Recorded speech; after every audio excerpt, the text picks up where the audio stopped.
자, 시작하겠습니다. 교리 강좌 기도하겠습니다. 하나님 아버지 감사합니다. 우리가 오후의 시간에 계속되고 있는 하이델베르 교리문답, 저희들이 이 교리 강좌를 통해서 더 많은 유익을 얻을 수 있도록 인도해 주시고, 단순히 배우는 것에 그친 지식이 아니라 우리의 마음에 담겨지고 발로 옮겨지는 그러한 진리의 말씀이 되게 해 주옵소서. 오늘 또 사도신경을 통해서 배우게 될 말씀이 우리에게 큰 유익이 되게 될 줄로 믿습니다. 감사합니다. 예수 그리스도의 이름으로 기도 올리옵나이다. 아멘. 자, 하이델베르 교리문답 제 8주째인데요. 오늘이 24문에서 25문 말씀입니다. 그 사도신경이 어떻게 이루어졌는지 구별짓는 내용인데요. 앞에 서론 부분을 제가 먼저 한번 읽으면서 말씀을 좀 드려보겠습니다. 우리 신앙 고백을 대하는 태도가 좀 남달라야 되겠다라고 하는 거예요. 보시면 우리는 우리의 신앙 고백을 논함에 있어서 거룩함과 경외감과 어린아이 같은 놀라움이 우리가 접근하는 자세와 어떤 특징이 꼭 필수적이다라고 하는 거예요. 세상의 어떤 지식이나 또 어떤 가르침을 받는 게 아니라 우리가 예배하고 영원토록 섬기는 하나님에 대한 가르침이기 때문에 그렇죠. 특히 삼위일체 교리는 어떤 추상적 개념을 해명하는 교리가 아니에요.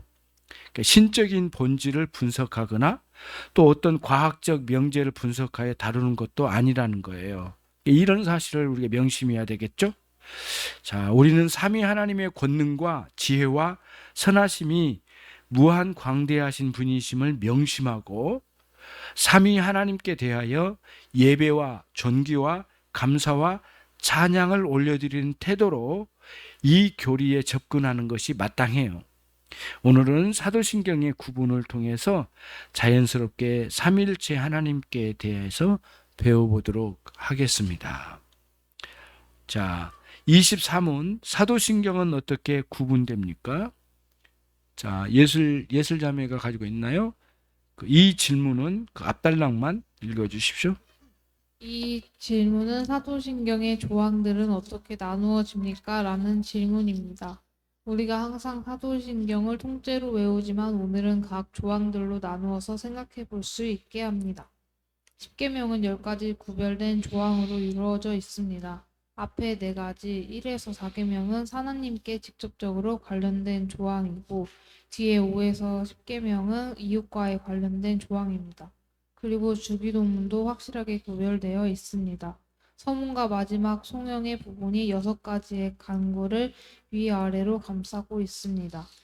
주기도문은 특히 앞에서 3가지 하나님과의 직접적으로 관련되어 있는 간구로 이루어져 있고 뒷부분의 3가지는 우리에게 직접적으로 관련되어 간구하는 조항으로 이루어져 있습니다. 예, 이렇게 이루어져 있죠. 그렇죠. 주기도문도 그렇고 십계명도 그렇고 구별이 뚜렷하잖아요. 그렇죠? 근데 이제 사도신경은 조금 좀 면밀히 봐야 할 필요가 있는 거잖아요. 그래서 이제 그런 구별이 있는데 면밀하게 들어가 보면 사도신경도 구별이 좀 있어요. 오늘 그 하이델베르 교리문답에서는 그 성령의 부분에 교회론이 들어가 있긴 한데 좀 엄밀히 말하면 사도신경은 4가지로 구별되어져요. 성부, 성자, 성령, 마지막은 교회 이렇게 이루어졌거든요. 그러나 오늘 하이델베르 교리문답이 삼일체 교리와 연관지어서 설명하려고 의도를 가지고 있기 때문에 사도신경을 3개로 구별지어서 3가지로 구별지어서 본다는 거예요. 이어서 좀 더 읽어주십시오. 사도신경은 특히 십계명이나 주기도문과는 다르게 하나님과 예수님이 작성하신 것도 아닙니다. 사실 누가 사도신경을 작성했는지 알 수도 없습니다. 하지만 복음의 핵심을 짧게 요약하여 신앙을 교육하고 이단으로부터 신자들을 보호하기 위한 목적으로 작성되었습니다. 또한 교회의 공적인 회의를 통해서 사도신경의 전문이 성경에 비추어 점검되고 옳다고 확정되어 정식으로 인준되었습니다. 비록 하나님께서 직접 작성해 주시지는 않았지만 성경의 진리를 충실하게 담고 있습니다. 예배 시간의 설교도 하나님이 직접 말씀하시지 않고 사람이 성경을 해석하고 설교자를 통하여 선포되고 적용합니다. 하지만 그것이 전적으로 성경에 근거를 두고 있기 때문에 하나님의 말씀으로 인정하고 예배 시간에 행해지는 설교를 소중하게 여깁니다. 그렇다면 사도신경도 같은 이치로 봐야 옳습니다. 예. 자, 사도신경은 AD 200년대에 이미 사도신경이 시작됐대요. 근데 정확히 언제부터 시작된지는 모르지만 이미 이제 예수님께서 30년대에 또 승천하셨잖아요. 그리고 이후에 요한 사도가 80 몇 세까지 살았었고요. 그다음 그러다 보면은 이제 뭐랄까요? 그 100년도가 넘어서 200년도 사이에 이미 사도신경이 시작됐대요. 그러면 뭘 추측할 수 있느냐면은 사도들이 직접 썼는가 또는 사도들의 제자들이 속사들이 썼을까 이런 의문점은 있어요. 그래서 어느 시기인지는 모르지만 사도들과 연관성이 있는 건 사실인 것 같아요. 그리고 사도들이 가르쳤던 내용을 충실하게 담은 복음의 내용을 아주 요약해서 담은 내용이 사도신경이기 때문에 우리는 사도신경이라는 이름을 붙여서 이제 우리가 활용되어지고 예전에 쓰여지고 우리가 외워지고 또 교육을 시켜요. 그리고 또 어디에 써먹냐면은 이단들이 자꾸 잘못된 가르침을 가지고 들어왔단 말이에요. 그래서 요한 1서에도 요한 사도가 예수님께서 육체로 오신 것을 부정한 것은 적그리스도다 이렇게 규정을 딱 했잖아요. 이미 그때 요한 사도가 살아 있을 때에도 이단이 등장을 해가지고 예수님이 이 땅에 오실 때 육신을 입고 오신 게 아니라는 거짓말을 했단 말이에요. 거기에 대해서 반론을 제기하면서 기독교인이 참된 사도들의 가르침을 중심으로 요약한 내용 이것만큼은 잘 요약해서 가지고 있고 이걸 믿고 함께 공유하는 차원에서 교육하고 또 이단으로부터 성도를 지킨다는 차원에서 사도신경은 굉장한 역할을 했다고 그래요. 그렇죠? 그래서 이제 이런 의문이 그런데도 이런 의문이 있고 또 반론이 있어요. 이거는 성경에 기록된 것도 아니지 않느냐. 그러니까 십계명이나 주기도문처럼 기록된 것도 아닌데 우리가 굳이 그렇게까지 성경의 권위까지 부여해서 이렇게 성경만큼 권위를 부여해서 그렇게 받아들일 필요가 있냐 이렇게 반문이 있어요. 그래서 그런 문제를 가지고 처음에 종교의 회의가 계속 있었잖아요. 베드로 시대 때부터 계속 종교회의가 있었단 말이에요. 그러니까 그 종교회의에 계속 이 문제를 가지고 거론을 해서 합의를 이루고 도출해서 이제 확정 지었어요. 인정을 했어요. 그래서 온 교회가 초대교회 첫 출발 때부터 사도신경을 인정하고 이거는 예배 가운데 사용될 뿐만 아니라 특히 이단들의 가르침을 구별짓는 중요한 도구로 사용되어진 거예요. 사도신경이. 예. 또 그때 당시 우리 이렇게 글씨로 써서 전달할 수 있는 매체가 자유롭지 못했거든요. 그렇죠? 이렇게 좋은 종이로 이루어진 시대도 아니니까 이 짤막한 이 내용을 거의 외우다시피 외워가지고 사람들에게 알려주고 구술로 서로 확인하고 하면서 이단들과 다툼에서 구별짓고 또 이단들로부터 우리를 보호했다는 거예요. 성도들을. 그런 차원에서 사도신경이 역할을 한 거죠. 또 이런 거 있잖아요. 또 성경의 권위만큼 높일 수 있느냐 이런 논란이 많이 있어서 오늘날 또 교회에서 사도신경을 아예 예배 가운데 사용하지 않겠다고 하는 데도 있어요. 실제로 이단은 아닌데 교회 안에서. 근데 그렇게까지 할 필요가 있겠는가라고 하는 반론을 제기할 수 있는 게 뭐냐면은 목회자도 설교를 할 때 그 설교를 들으면서 하나님의 말씀을 하고 우리가 정상적으로 되어질 때는 인정을 하지 않습니까? 그렇잖아요. 성경을 해석하고 해석한 걸 적용하는 설교도 그러할진데 인간의 설교자가 그러할진데 사도신경도 그런 차원에서도 우리를 인정하고 받아들일 수 있다고 생각하는 거예요. 그러니까 성경의 권위만큼 똑같냐라고 하면은 성경에서 가르치고 있는 사도들의 가르침을 요약하여 잘 정리했다고 말할 수 있죠. 그리고 그렇게 요약을 잘해서 전달하는 게 어디 있느냐 이거죠. 그만큼 사도신경의 교회의 필요성, 그리고 또 무용론을 우리가 어느 정도 배척해서 말할 수 있는 것입니다. 자, 24문의 답을 같이 읽겠습니다. 셋으로 구분됩니다. 즉 성부 하나님과 우리의 창조, 성자 하나님과 우리의 구원, 성령 하나님과 우리의 성화가 그것입니다. 우리들이 이 박스 내용을 읽을 때 성부 하나님 창조하심의 내용과, 그렇죠? 사역적으로 관련이 있죠. 그러니까 존재하심과 사역을 두 가지로 엮어서 사도신경에 기록하고 있다고 하는 거예요. 특징이. 그러면 이제 이런 반론이 있어요. 히브리서 1장에도 1, 2, 3절에 가보면 예수님께서 이 세상의 만물을 창조하셨단 말씀이 등장하거든요. 근데 여기서는 성부 하나님과 우리의 창조 이렇게 표현되어 있잖아요. 그러면 어떻게 해야 되지? 어떻게 이해를 해야지? 예수님께서 성자 하나님도 창조하셨다고 했는데 우리는 이렇게 이해를 하는 거예요. 역삼각형을 항상 생각하세요. 역삼각형의 제일 밑에 주도적으로 역사하신 성부 하나님이 역사하시지만 역삼각형의 한쪽 부분에 그 성자 하나님의 함께하심, 또 한쪽에는 성령 하나님의 함께하심이에요. 그러니까 주도적으로 그 사역을 이루신 분이 성부 하나님이시지만 창조 사역을 두고 하는 말이에요. 성자 하나님도 성령 하나님도 함께 성삼위 하나님께서 창조 사역을 이루어 가셨어요. 그런데 우리가 이제 구별져서 이렇게 사도신경처럼 구별해서 이렇게 설명할 때는 주도적으로는 성부 하나님께서 하셨다. 성자 성령 하나님도 함께 하신 창조 사역이다. 그거는 구속 사역도 마찬가지고 성화 사역도 마찬가지예요. 자, 백송의 자매님인가요? 이춘규 집사님께서 내용의 흐름상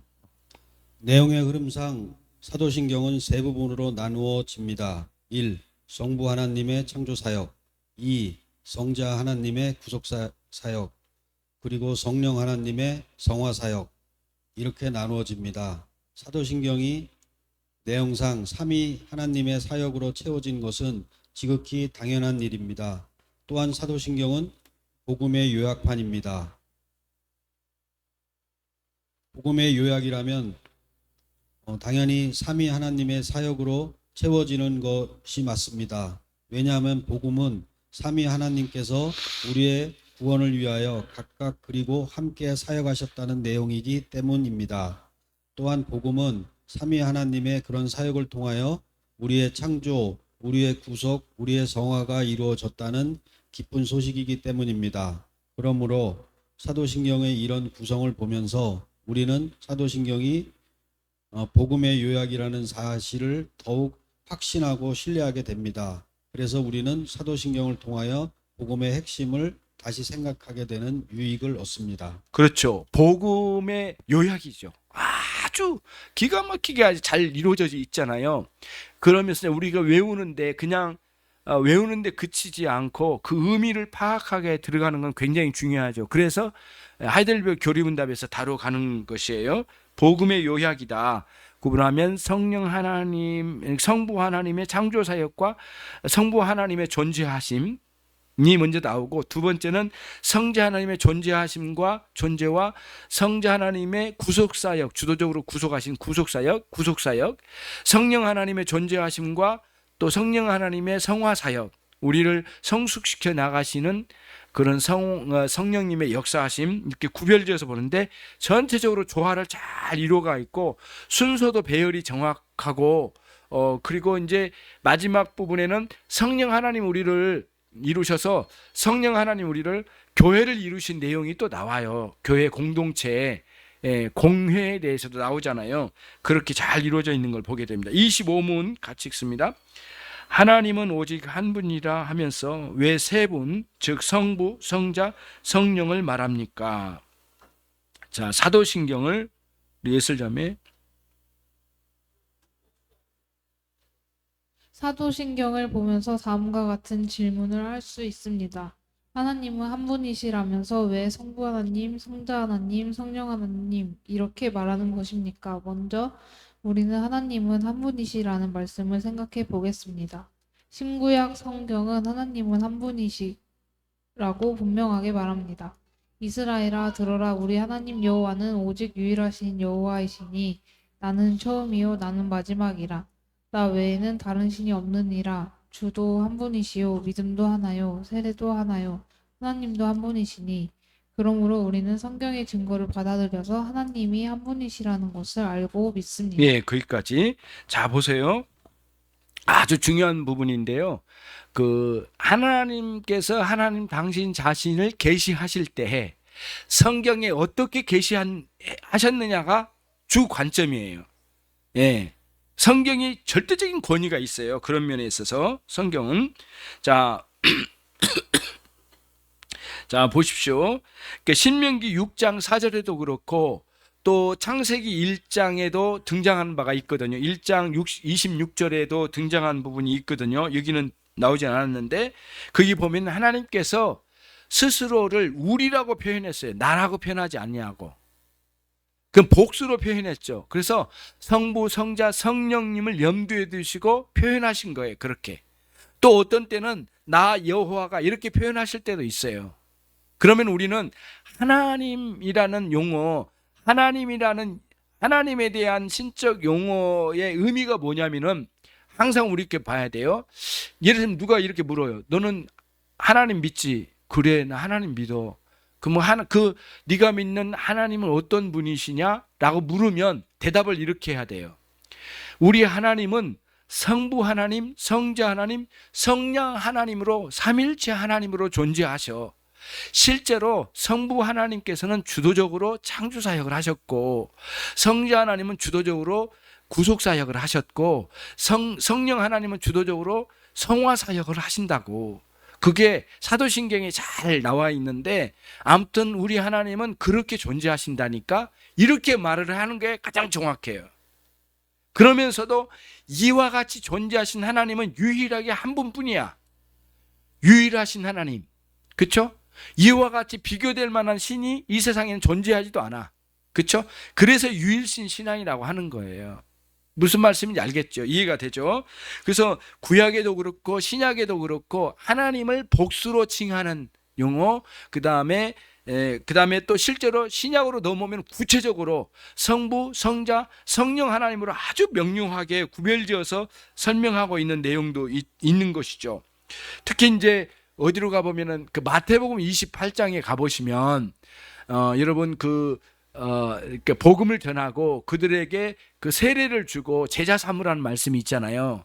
거기 보면은 하나님 아버지의 이름, 성자의 이름, 성령의 이름으로 하라는 명령이 나와요.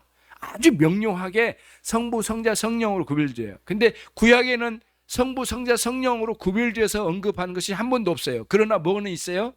우리가 라고 하는 표현은 있어요. 그래서 창세기 1장 26절 이하 전후에도 사람을 창조하실 때 그렇죠? 우리의 모양과 형상으로 창조한다라고 하는 표현이 나와요. 그 우리가 누구냐? 천사겠느냐고요? 어떤 존재겠느냐고요? 아직 지금 창조 시작 단계인데 말이죠. 그래서 성부, 성자, 영원히 존재하신 성령 하나님을 지칭한 것으로 우리가 이해할 수가 있는 거죠. 이런 식으로 성경에 너무 뚜렷하게 계시되어 있다라고 하는 거예요. 중요한 건 성경에 계시니까. 자, 그러면은 또한 그 뒤에 또한 성경을 통하여 또한 성경을 통하여 삼위 하나님 자신을 여러 곳에서 계시하셨습니다. 성경은 우리의 신앙의 규범으로서 성부, 성자, 성령 하나님으로 그리고 각각이 하나님이시라고 분명하게 계시하고 있습니다. 성경은 여러 곳에서 나라는 표현 대신 우리라는 표현을 사용하여 계시하셨습니다. 대표적인 본문으로 하나님이 이르시되 우리의 형상을 따라 우리의 모양대로 우리가 사람을 만들고 그리고 예수 그리스도께서 세례를 받으실 때였습니다. 하늘로부터 소리가 있어 말씀하시되 이는 내 사랑하는 아들이요 내 기뻐하는 자라. 너희가 가서 모든 민족을 제자로 삼아 아버지와 아들과 성령의 이름으로 세례를 베풀고. 이처럼 성경은 삼위 하나님을 계시하고 있으며 각각 삼위 하나님은 동일한 하나님이심을 계시하고 있습니다. 우리가 여기서 삼위 하나님을 완전하게 설명할 수 없다는 것도 우리의 솔직한 고백입니다. 아무튼 우리는 성경에 계시된 범위 안에서 삼위 하나님을 이해하고 동일하게 믿고 경배합니다. 예, 그렇죠. 여기까지 이제 그러면은 삼위 하나님에 대한 또 깊이 들어가서 신학적으로 막 설명하고 있는 건데 최대한 압축적으로 설명되어진 겁니다. 다음 페이지로 넘어가시면 답 2를 같이 한번 읽겠습니다. 하나님께서 말씀으로 자신을 그렇게 계시하셨기 때문입니다. 이게 중요한 거는 모든 권위는 하나님의 말씀의 계시가 최고의 권위예요. 삼일체 교리를 설명할 때도 그렇다 이거예요. 왜 그러냐면은 성경에는 삼일체라는 용어가 나오지도 않는데 왜 사용하냐고 하는 공격하는 이들이 많이 있었어요. 예, 그런데 성경에는 하나님께서 우리에게 언어를 주셔서 그 어떤 진리를 해석할 수 있는 언어를 주셨잖아요. 자연적인 언어를. 우리는 그거를 언어를 활용하여 삼일체 하나님, 그러니까 하나님에 대해서 설명할 수 있는 것은 우리가 얼마든지 할 수 있는 거거든요. 용어 자체는 성경에 등장하지 않지만 그럴 수 있는 거죠. 그런 차원에서 분명하게 삼일체 하나님이 계시되어 있기 때문에 용어는 없지만은 분명하게 있기 때문에 계시되어 있기 때문에 우리는 그에 대해 설명하는 것입니다. 자, 이제는 그 삼위 하나님에 대한 설명을 이제 읽어보도록 할게요. 그러면은 우리 보영자매가 한번 읽어주면 좋겠네. 옆에 앉아 있으니까. 자, 이 부분이 이제 세 단계로 나눠지거든요. 첫 번째는 뭐냐면은 유일하신 하나님에 대해서, 그 다음에 이제 삼위 하나님에 대하여, 자, 유일하신 하나님, 삼위 하나님에 대하여, 그 다음에 삼위 하나님의 사역적 관점, 이 세 가지로 나누어졌습니다. 우선 먼저 첫 번째 1번을 한번 읽어 주십시오. 그러면 성경에 하나님께서 스스로를 계시하신 내용을 종합해서 정리하자면 다음과 같이 요약할 수 있을 것 같습니다. 1. 먼저 유일하신 하나님에 대해 말하자면 하나님은 영적인 본질로서 지성이 있으시고 영원하십니다. 하나님은 모든 피조물들과 구별되어 다르시며 완전하게 이해할 수 없으신 불가하신 분이시며 하나님은 스스로 지극히 완전하시고 불변하십니다. 하나님은 권능과 지혜와 선하심이 무한 광대하십니다. 또한 하나님은 의로우시고 참되시며 정결하시고 자비하시고 하나님은 긍휼이 풍성하시고 지극히 자유로우시며 죄를 미워하십니다. 네, 거기까지. 자, 유일하신 하나님은 다른 어떤 모든 존재와 비교, 대치해서 설명되어진 것이거든요. 이 세상에 우리가 이제 우리들이 지적으로 하나님에 대해서 알아가려고 힘쓰긴 하지만은 불가해라고 하는 용어가 있어요. 불가해. 완벽하게 이해할 수 없으신 하나님이란 거예요. 만약에 우리가 다 이해해 버릴 수 있는 하나님이라면 하나님이 아니시죠. 그렇죠? 우리와 동등한 존재만이 우리가 완전히 이해되지. 예? 그렇잖아요. 우리가 다 이해해 버릴 수 있는 분이라면 하나님이 하나님 되지 못하시죠. 그래서 완전히 이해할 수 없는 하나님이세요. 무한 광대. 예? 존재에 있어서 무한 광대라는 표현은 뭐냐면은 시간적 개념으로는 영원부터 영원까지. 시간적 개념, 공간적 개념에는 이 끝에서 저 끝에까지 끝이 없으신 하나님. 그런 개념이거든요. 하나님의 존재에 대한 인식을 가는 거예요. 그래서 우리가 하나님을 이렇게 인식하려고 하다 보면은 가다가도 못해요. 우리의 이 지적 능력이나 이런 마음이 쭉 하다가도 그 어느 허공에서 헤매다가 그냥 돌아와요. 내 자리로 그냥 돌아와 버릴 뿐이에요. 그 정도로 하나님은 무한 광대하신 하나님이세요. 두렵잖아요. 정말 두려운 일이거든요. 하나님 앞에 선다는 건 정말 두려운 일인데 그 하나님의 정결하시고 선하시고 거룩하시고 우리에게 은혜 베푸시기를 기뻐하시고 우리와 함께 하시기를 기뻐하신 그 하나님이시라고 하는 게 왜 그래요? 예수 그리스도의 우리를 위하여 저주를 대신 받으시고 우리 대신하여 핏값을 치르셨기 때문에 그런 거예요. 그 은혜 안에 들어왔기 때문에. 자, 두 번째 이충기 집사님께서 2번을 한번 읽어주십시오. 그러면 이제 삼위 하나님에 대하여 말하자면 또 한편 하나님은 영원 전에 아들을 자기의 형상대로 낳으신 성부이십니다.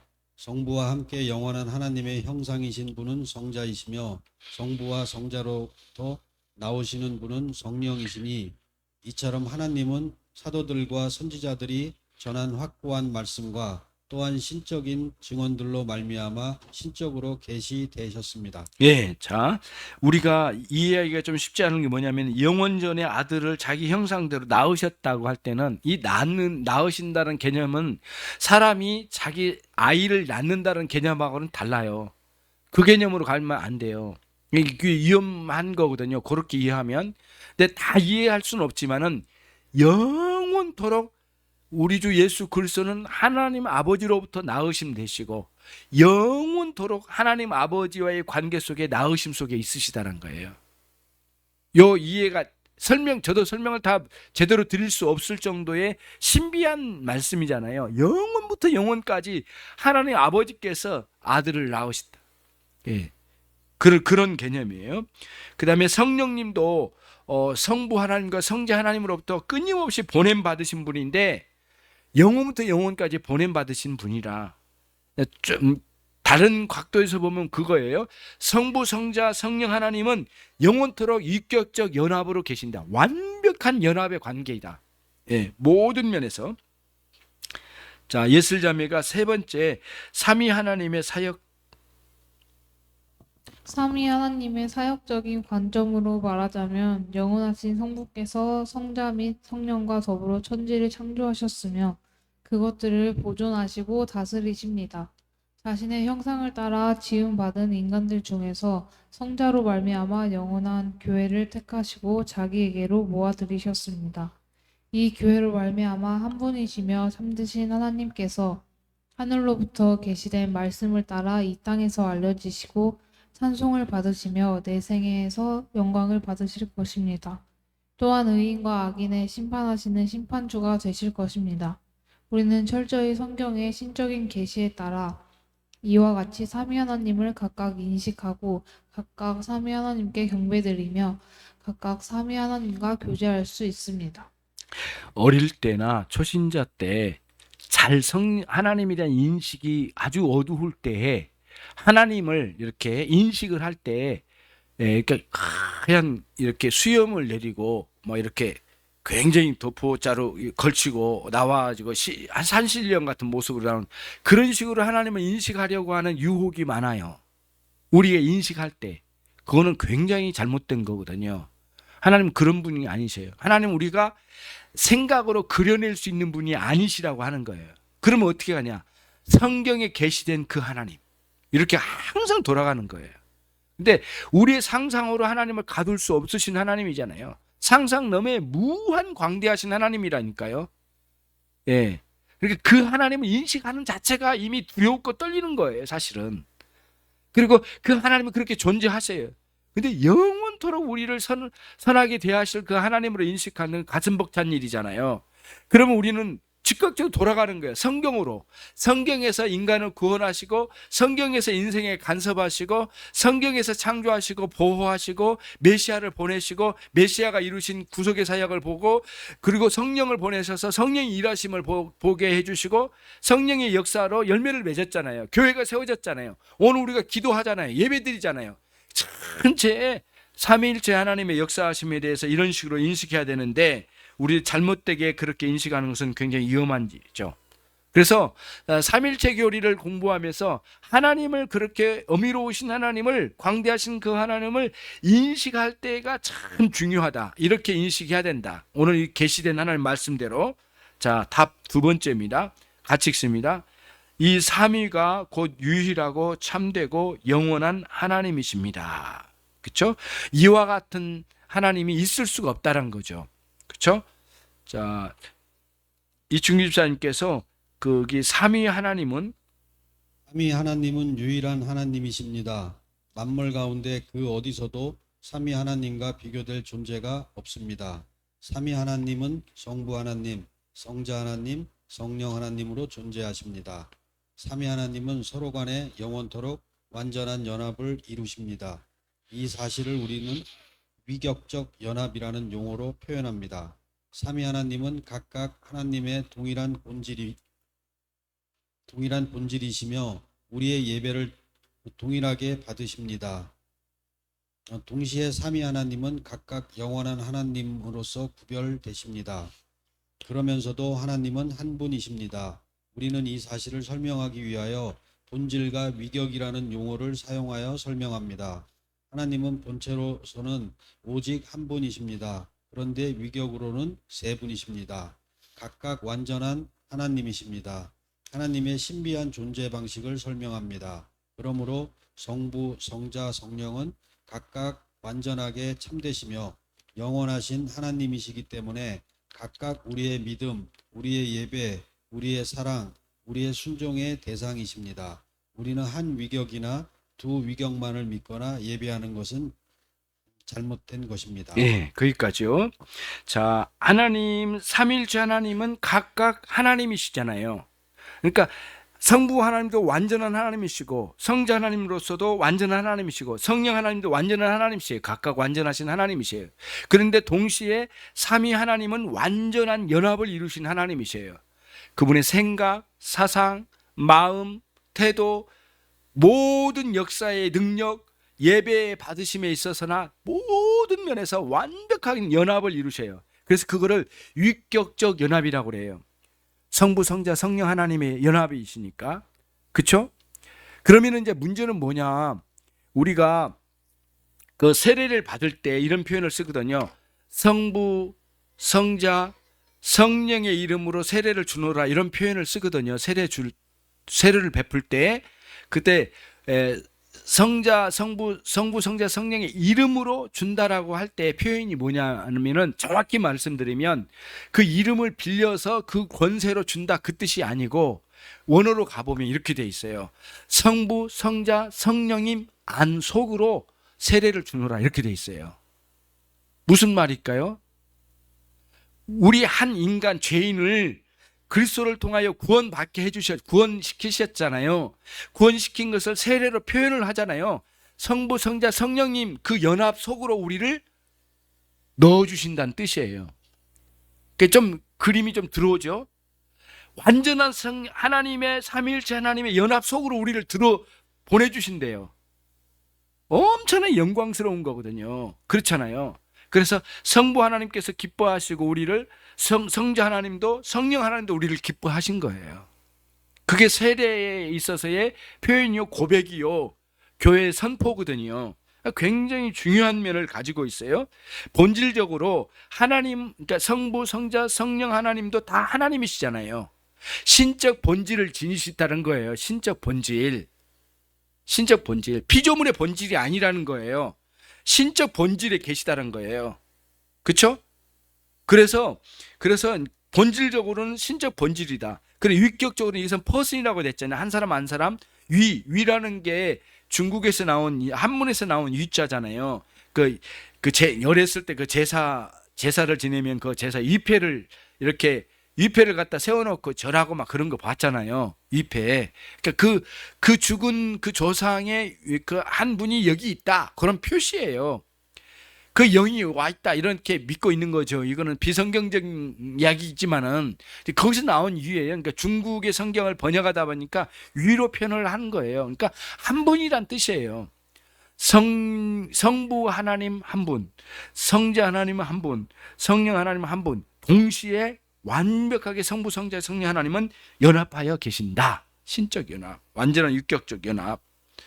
자, 예술자매가 그러면 또한 우리는 예수 그리스도를 믿는 믿음으로 삼위 하나님과 교제할 수 있습니다. 우리가 하나님의 아들을 믿는다는 것은 무엇입니까? 그것은 곧 아버지께서 주 예수 그리스도를 아들로 우리에게 보내주신 아들을 영접하는 것입니다. 그래서 우리는 아버지의 증거대로 주 예수 그리스도를 영접합니다.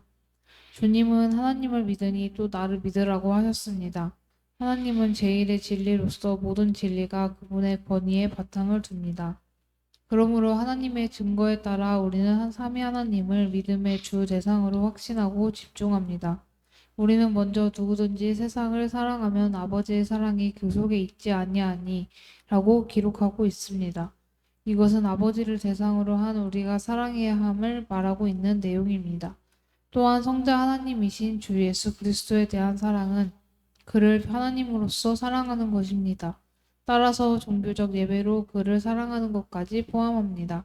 그런 사랑이 있을 때 비로소 우리 주 예수 그리스도를 변함없이 사랑하는 모든 자에게 은혜가 있을지어다 라고 한 사도의 축복이 임하게 될 것입니다. 또한 성령도 하나님이시고 영이시기 때문에 그분도 우리의 예배를 받으셔야 마땅합니다. 성령을 반대하고 저항하는 것은 불신이라는 엄청난 죄입니다. 예, 거기 자, 중요한 건 이거예요. 예수님을 믿는 이유 중에 중요한 요소는 하나 뭐냐? 하나님의 증거이기 때문에 아버지, 성부 하나님의 증거이기 때문에 믿는다라는 거예요. 그리고 또 예수님께서도 자 반대로 예수님께서 나를 믿으면 아버지를 믿는 거다 이렇게 표현을 해주신 거예요. 그러니까 정말 신비로우면서도 놀라운 일은 그리스도를 믿는 믿음으로 성부, 성자, 성령 하나님을 믿게 되는 거예요.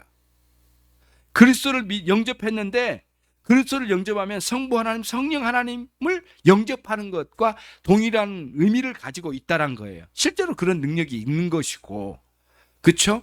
이런 원리 안에 있어요. 그래서 우리가 이 삼일체 하나님에 대한 공부를 하면 할수록 어려우면서도 굉장히 신비롭고 굉장히 놀랍고 또 하나는 뭐냐면 굉장히 무섭고 두려운 거예요. 사실은 하나님에 대해서 아는 거니까 굉장히 두려운 이야기고, 예, 그렇죠? 영광스럽고 감사하죠. 그래서 하나님을 인식할 때, 기도할 때, 성경을 읽을 때, 묵상할 때 성부, 성자, 성령 하나님을 인식하는 원리를 잘 오늘 이 내용을 잘 압축해서 우리가 인식하고 있으면서 묵상할 때 해나갈 때 얼마나 영광스러운지 몰라요. 그러면서 우리들이 성부 하나님과 성자 하나님과 성령 하나님과 각각 우리가 교제할 수 있어요. 예를 들면 성부 하나님께 기도할 수 있고 성자 하나님께 기도할 수 있고 성령 하나님께 기도할 수 있어요. 그러나 성령 하나님, 성부 하나님께 기도한다고 해서 성자 하나님, 성령 하나님이 외면하신 건 아니에요. 무슨 말씀인지 알겠죠? 무슨 일을 하시거나 어떤 교제를 하거나 삼일체 하나님과 교제의 길로 가는 것이니까. 길은 예수 그리스도이신데 알고 보면 안에 들어가 보면은 우리가 깊이 들어가 보면 성부, 성자, 성령 하나님의 연합 안에 있음을 알게 되는 거예요. 이렇게. 그래서 이제 교제에 있어서도 우리가 기도할 때도 그렇게 되는 거죠. 자, 그럼 마지막 보영자매가 그러므로 그 부분 읽어주겠습니다. 그러므로 그의 이름은 세례를 주라는 명령에서 볼 수 있는 것처럼 성령은 모든 공식적 예배를 받으실 분이십니다. 우리는 이처럼 각각 삼위 하나님과 교제할 수 있습니다. 모든 신앙생활은 넓게 보면 삼위 하나님과 교제입니다. 모든 감사와 찬양 그리고 경배가 삼위 하나님께 드려져야 합니다. 그 모든 영역에서 우리는 삼위 하나님과 교제합니다. 우리 모두 일생 동안 삼위 하나님과 각각 교제하며 이 땅에서 영생의 복을 풍성하게 누리기를 빕니다. 그 후에는 영원한 하나님 나라에 들어가 더욱 빛나는 예배와 찬양, 감사로 경배할 수 있을 것입니다. 아멘. 주 예수여 오시옵소서. 자, 중요한 건 이거예요. 여러분들이 이단자들이 설교하는 거를 이제 들을 필요는 없는데 만약에 뭐가 다를까라고 생각하고 들어가 보면 이게 있어요. 아주 구별하기는 처음에는 어려워요. 근데 깊이 들어가 보면 알 수 있는 게 뭐냐면은 삼위일체 하나님, 성부, 성자, 성령 하나님을 동일하게 찬양하고 감사하고 예배하고 그분께 경배하는 자세가 흐트러져요. 왜 그럴까요? 삼위 하나님 중에 한 분을 약화시키고 그 자리에 누가 은밀하게 들어가겠어요? 이단의 교주가 들어가는 거예요. 그래서 뭐라고 하냐면은 어떤 이단들은 하는 말이 그래요. 우리 선생님은 성령 하나님과 큰 차이가 없으신 분이다. 이렇게 표현하는 놈들도 있어요. 실제로 그 이단자들이 설교를 들어보면 그래요. 예. 실제 그래. 초반에는 안 알려줘요.